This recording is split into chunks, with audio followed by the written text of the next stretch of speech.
Hello and welcome to Learn Statistics class. In this class we are going to study the statistical concept in simple and more easy way. The topic of today's lecture is univariate probability distribution.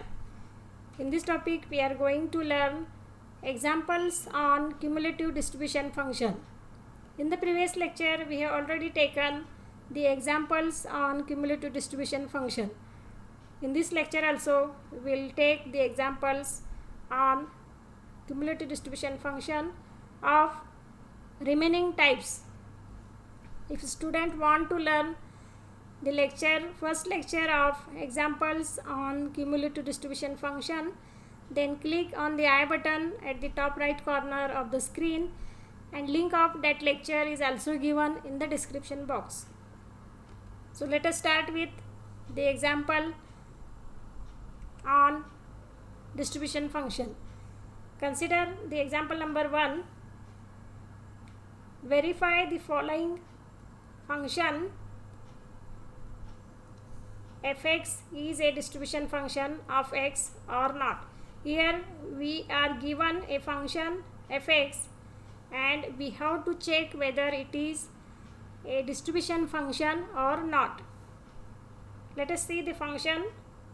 The first value of function is 0 for x less than 3 and it is 1 by 3 for x from 3 less than equal to x less than 4, and it is 1/2 for the range 4 to 5. Similarly, the value of fx is 2 by 3 for the range 5 to 6, and value of fx is 1 for all values of x which are greater than or equal to 6. In the solution, we will check whether the given function is a distribution function or not. In the previous lecture, we have already learned the properties of distribution function. In this example, we will check all the properties one by one for the given function fx in this example. So let us start with the first property of distribution function. The first property we know that of CDF is value of CDF must be lies between 0 and 1. Observe the given function fx. We observe that each and every value is between 0 and 1. See here, first value is 0, second is 1 by 3, then 1/2, 2 by 3 and 1, means these values lies between 0 and 1. Therefore, the condition, the function fx lies between 0 and 1 is satisfied.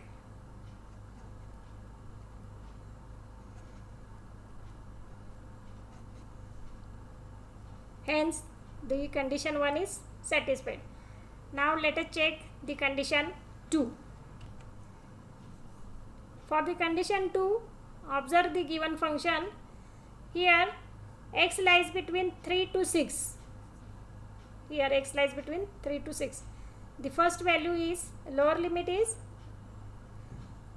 3 and the upper limit of the value of x is 6. Further, from the first value it is observed that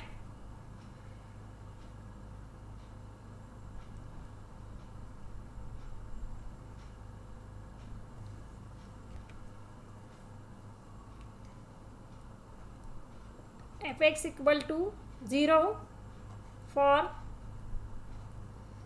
x less than a, that is here in our case x less than 3. This is our first condition. This is second condition. And look at the last value of given function fx equal to 1 for x greater than equal to b, that is x greater than equal to 6. Hence, the condition 2 of the distribution function is satisfied. Let us start with the condition number 3. I have taken this function for our reference as it is. We will check the condition number 3. Condition 3 is whether fx is an increasing function or not. From the above given function, we see that for each x1 less than or equal to x2, fx1 is also less than equal to fx2. Means, suppose we take the first value x1 as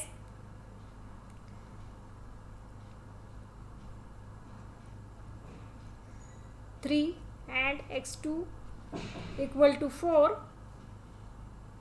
then f3 is equal to 1 by 3 and f4 is equal to 1 upon 2. This 1 by 3 is less than equal to 1 half, since 1 upon 3 less than equal to 1 by 2. Therefore, f3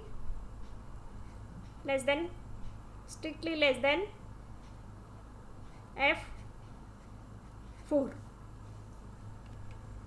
The last condition we have to check is whether the given function is a step function or not. In order to check whether the given function is a step function or not, we have to draw a graph of function against the value of x. So let us start of plotting the graph. Here we have taken the values of x along the x-axis and the value of given function along the y-axis. Then plot the points. Here given function's value is 0 for x less than 3, means below 3 it is 0. As soon as x become 3, it is 1 upon 3. This is 1 upon 3 and it remains 1 by 3 till up to 4, means it remains 1 by 3 up to 4. As soon as it reaches 4, it becomes 1 half. In between 3 and 4 there are infinite values. So if we join all these points at 1 by 3, we will get a straight line. As soon as we reach a value 4, it becomes 1 half and it remains 1 half till we reach 5. In between 4 and 5, it remains 1 half only.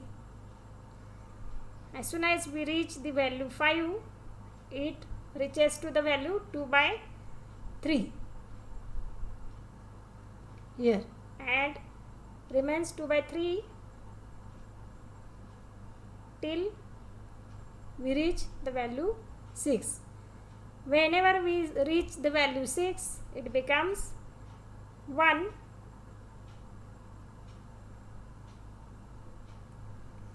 and it remains 1 up to the infinite value. This is the graph of given function against the value of a random variable x, and from the graph we observe that a graph looks like a step function. Step starts from here, since for less than 3 it is 0, means first step is here. As soon as 3 will reach, it jumps to 1 by 3, like that. As the graph looks like a step function, our given function satisfies the condition of step function. Since the given function satisfies all the conditions and properties of a distribution function, hence it is a distribution function of random variable x. In this way, one can check whether the given function is a distribution function or not. We will start with the next example. Example number 2. In this example, we have already given a distribution function.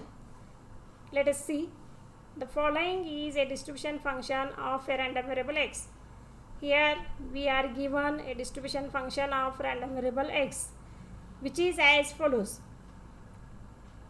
Fx is 0 for x less than 0, and it is 1 by 3 for 0 to 1, 1 upon 2 for x lies between 1 to 2, 2 by 3 for x lies between 2 to 3, and 3 by 4 for the values of x lies between 3 and 4.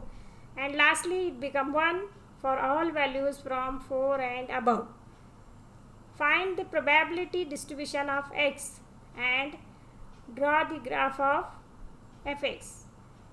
Here we are going to calculate 2 points. First is probability distribution of x, PMF, and second is the graph of CDF, as I have already drawn in the first example. So let us start with the first point, probability distribution of x. Let us consider the function for our reference.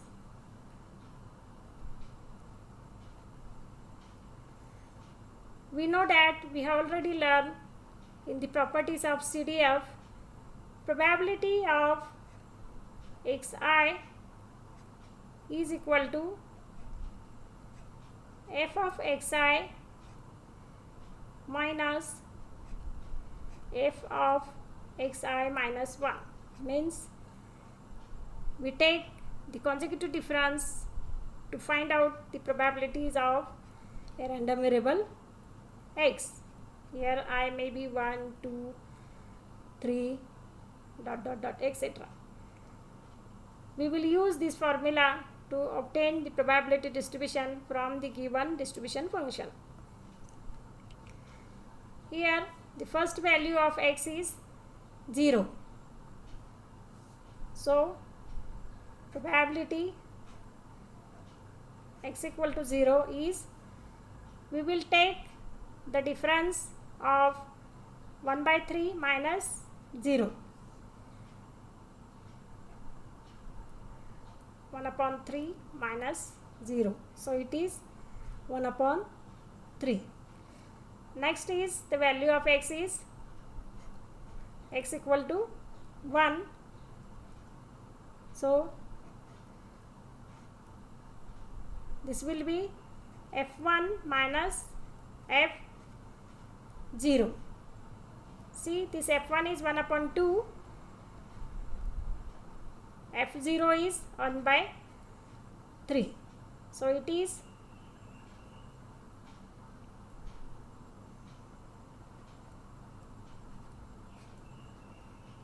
1 upon 6. Next value of x is x equal to 2. f2 is, this is f2 minus f1. f2 is 2 by 3. Here x will take value 2 and it is up to 3. 2 by 3. We will take the values at the equality sign of that value. 2 by 3 minus f1 is here the equality sign, so it is 1 upon 2. So it is 1 upon 6. In this way, we will calculate the remaining two values, probability x equal to 3 and x equal to 4. So, probability x equal to 3 is equal to f3 minus f2. See here, f3 is 3 by 4 and f2 is 2 by 3. After substituting the value of f3 and f2, we get probability x equal to 3 is 1 upon 12. And last value of probability is probability x equal to 4 is f4 minus f3, which is equal to, see here, f4 is 1 by 1 and f3 is 3 by 4. So it is 1 minus 3 by 4. 1 minus 3 upon 4. So it is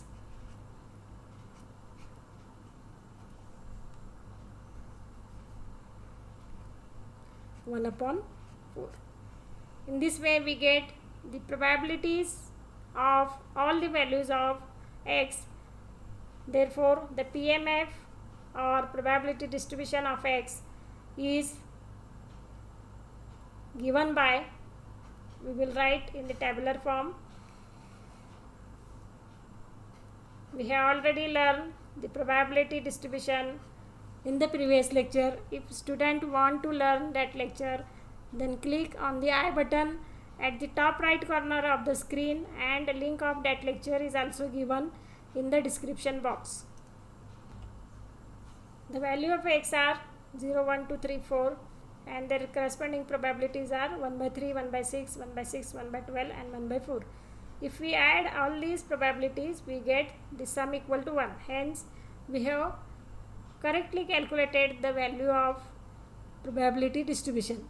Now next point is to draw the CDF on a graph paper. In order to draw a CDF, we will take the value of x on x-axis and the value of CDF on the y-axis. So let us start with drawing the CDF. Let me draw the x and y-axis. The values of x are 0, 1, 2, 3, 4 on the x-axis and the value of CDF are taken on the y-axis. One can draw the graph on a graph paper with a proper scale. I am drawing here without a proper scale, but in order to teach you, the students, how to draw the graph of CDF. So the value of CDF is 0, below 0 means up to 0 it is CDF is 0. As soon as it reaches to 0, it becomes 1 by 3 and remains 1 by 3 up to 1. As soon as we reach 1, it becomes 1 half and remains 1 half till we reach 2. Whenever we reach 2, it becomes 2 by 3 and remains 2 by 3 up to the value 3.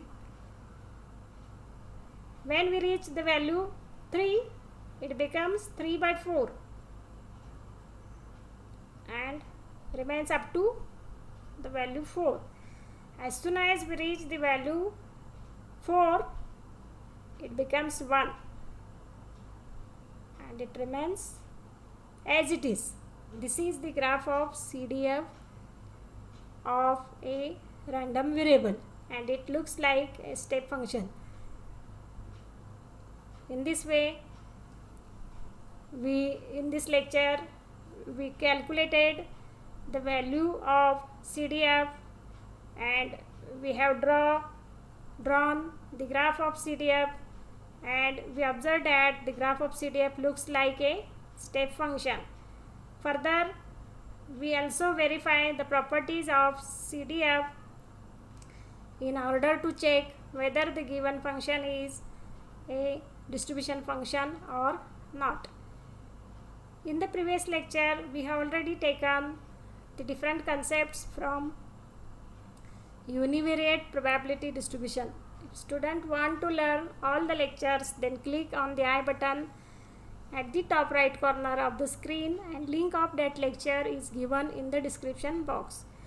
Many more lectures are also taken in the Learn Statistics channel. If a student want to learn all the previous lectures, then click on the I button, and further the link of all the playlists are given in the description box. We will meet in the next lecture with the next topic from the univariate probability distribution. If student like this lecture, click on the like button and share with your friend in order to learn the statistical concept in simple and more easy way. We will meet in the next lecture with the next concept. Till then, we will stop here. Thank you.